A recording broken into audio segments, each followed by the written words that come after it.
আসল চুরিটা করছে নরেন্দ্র মোদী। নরেন্দ্র মোদী এদের সব অ্যারেস্ট করাচ্ছে কেন্দ্রীয় সংস্থাকে দিয়ে, আবার বেলের ব্যবস্থা করে দিচ্ছে, আবার বাংলার ভাইপো খোলা আকাশের নিচেও ঘুরছে। কারণ মমতা বন্দ্যোপাধ্যায়কে নরেন্দ্র মোদীর প্রয়োজন হতে পারে। যেদিন চন্দ্রবাবু নাইডু বা নীতিশ কুমার সরে যাবে, সেদিন এই সংসদে মমতা বন্দ্যোপাধ্যায় পর্দার পিছন থেকে নরেন্দ্র মোদীকে সমর্থন দেবে। সেই জন্য বড় চোর হচ্ছে ওই যেটা দিল্লিতে বসে আছে। মানে দুদিকে মমতার লাভ, ডাবল ডাইমেনশনাল প্রফিট।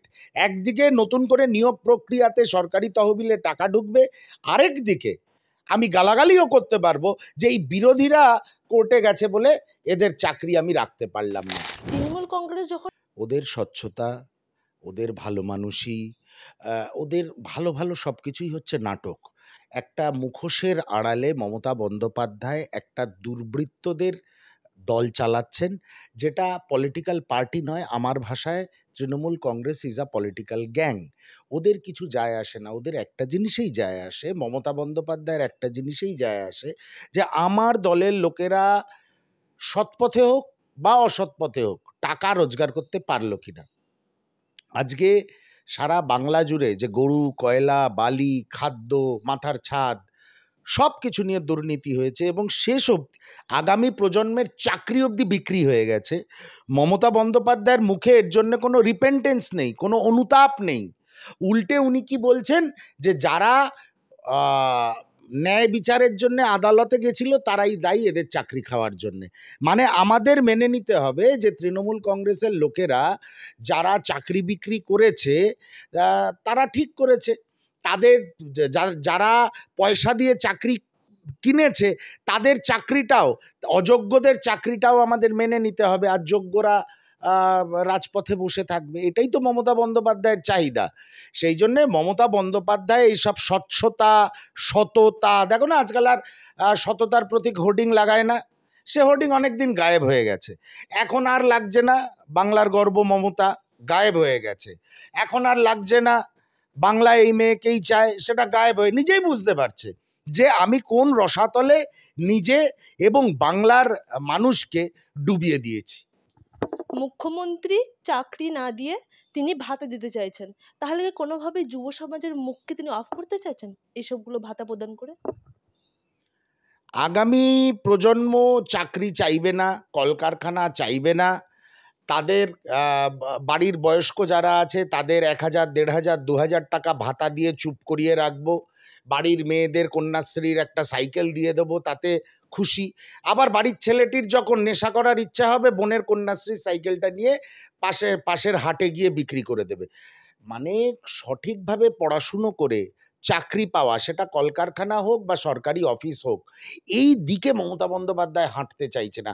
সবটা ঘেঁটে রেখে দাও, আমি কিছু অনুদান দিলাম, আমি কিছু ভাতা দিয়ে দিলাম, তারপরে এরা দিনের শেষে এদের হাতে মদের বোতল ধরিয়ে দিলাম, আমার দলের মিছিলে এরা হাঁটবে। এটাই হচ্ছে মমতা বন্দ্যোপাধ্যায়ের টার্গেট।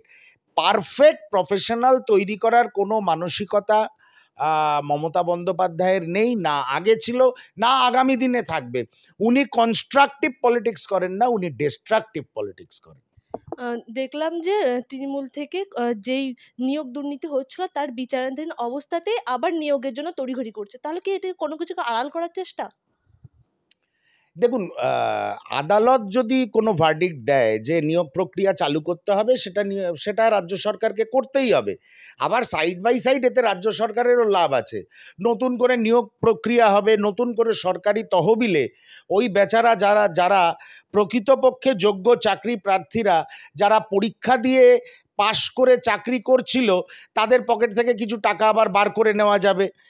এবং যারা কয়েক বছর আগে বা কয়েক মাস আগে চাকরি পেয়েছিল যোগ্যতার নিরিখে, তারা পরীক্ষাতেও বসবে, টাকা দিয়ে হয়তো ফর্ম ফিল আপও করবে, কিন্তু পাশ করতে পারবে না, মানে নিয়োগ করতে হবে না।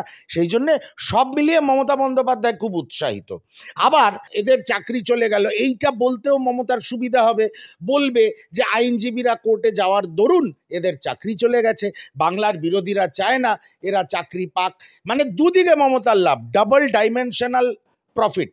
একদিকে নতুন করে নিয়োগ প্রক্রিয়াতে সরকারি তহবিলে টাকা ঢুকবে, আরেক দিকে আমি গালাগালিও করতে পারবো যে এই বিরোধীরা কোর্টে গেছে বলে এদের চাকরি আমি রাখতে পারলাম না। মমতা বন্দ্যোপাধ্যায়ের এই এই শয়তানি বুদ্ধিগুলো খুব ভালো কাজ করে। আবারও বলছি, কনস্ট্রাকটিভ নয়, ডিস্ট্রাকটিভ লিডার হচ্ছে মমতা বন্দ্যোপাধ্যায়। এই নিয়োগ দুর্নীতিতে বারবার তৃণমূল নেতা নেত্রীদের নাম জড়িয়েছে, গ্রেপ্তার হয়েছেন, কোটি কোটি টাকা উদ্ধারও হয়েছে, কিন্তু তাও তারা দাবি করছে তারা স্বচ্ছ। কি বলবেন? না না, চোর চুরি করে কখনো বলে যে আমি চুরি করেছি? তারা সবসময় বলে আমি চুরি করিনি, আমাকে ফাঁসানো হয়েছে। অনুব্রত মণ্ডলও বলেছিল এটা একটা বৃহত্তর ষড়যন্ত্র, পার্থ চট্টোপাধ্যায় বলেছিল বৃহত্তর ষড়যন্ত্র, জ্যোতিপ্রিয় মল্লিক বলেছিল বৃহত্তর ষড়যন্ত্র। সব হচ্ছে এরা তৃণমূলের সাধু বাবা, এরা কেউ চুরি করেনি, ওদের লোকে পিছনে লেগে ফাঁসিয়ে দিয়েছে। কিন্তু আসল চুরিটা করছে নরেন্দ্র মোদী।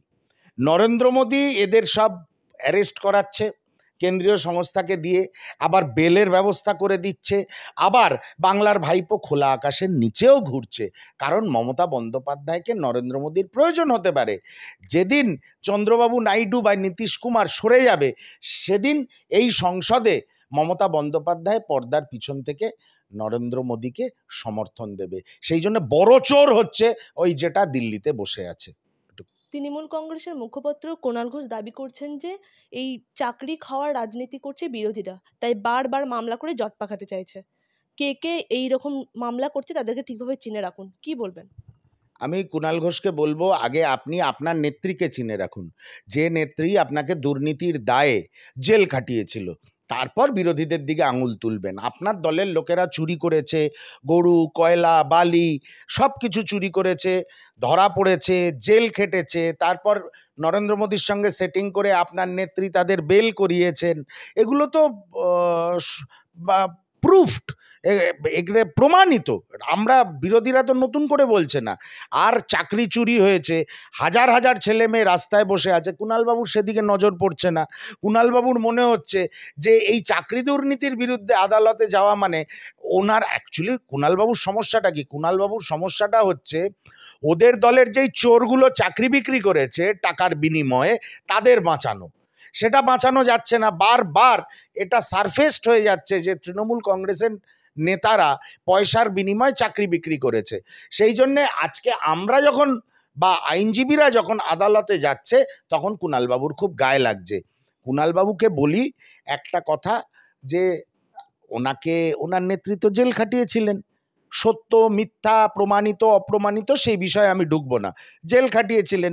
তা ওনার নেত্রী কতটা ভিন্ডিকটিভ হলে তখন বলতে পারে যে আমরা আদালতে গেছি চাকরি প্রক্রিয়াকে আটকে দেওয়ার জন্যে, সেটা আমার চেয়ে কুণালবাবু বেশি ভালো জানেন। সেই জন্য কুণালবাবুকে জিজ্ঞেস করুন যে কেন বিরোধীদের আদালতে যেতে হচ্ছে, কেন আপনার দলের নেতারা চাকরি বিক্রি করেছে ছেলে মেয়েদের, এটার আগে উত্তর দিন। এটা প্রমাণিত সত্য, এটার আগে উত্তর দিন, তারপর বিরোধীরা কেন আদালতে যাবে, বিরোধীরা উত্তর দেবে।